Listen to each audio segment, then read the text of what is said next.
sensacions viscudes. I això què vol dir? Doncs que, això que ha dit el Tomàs, que el que explico no és giri vostè a la dreta i després pugi una pujada i trobarà al cap de 2 quilòmetres tal lloc. No és això el que trobareu, tot i que també explico com arribar als llocs, sinó que el que trobareu són les meves vivències explicades des del meu sentiment o des del que jo he olorat, he vist, he sentit, les persones que he conegut.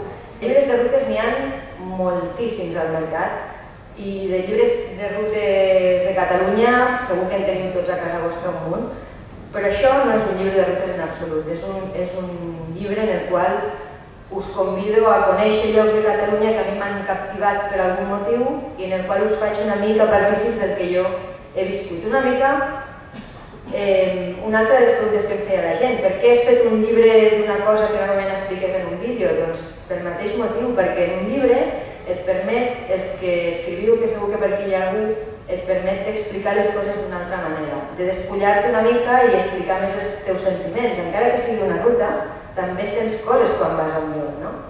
Ella volia fer, en aquell moment que feia teatre. Sí. Feia teatre. I llavors va dir, doncs farem un reportatge perquè hi ha un lloc on hi havia com les bruixes, feien... Les dones d'aigua. Doncs a vegades té com una interpretació, en aquest cas per exemple d'un teatre, no? I aquelles noies d'allà, i ella explicava, i les noies... Hi ha vegades per això que no cal posar unes noies disfressades de res, perquè de fet la majoria d'aquestes rutes ho són, per elles mateixes són espectaculars. No podia ser. Això s'havia de fer un reportatge i després s'havia de plasmar en un llibre. I ara espero que molts de vosaltres ho animeu a anar. Això té polèmica, perquè avui també ens ha passat, avui hem donat aquest salt del mir. Hi ha llocs que ens estimen i llocs que ens odien una miqueta. Us ho dic clarament.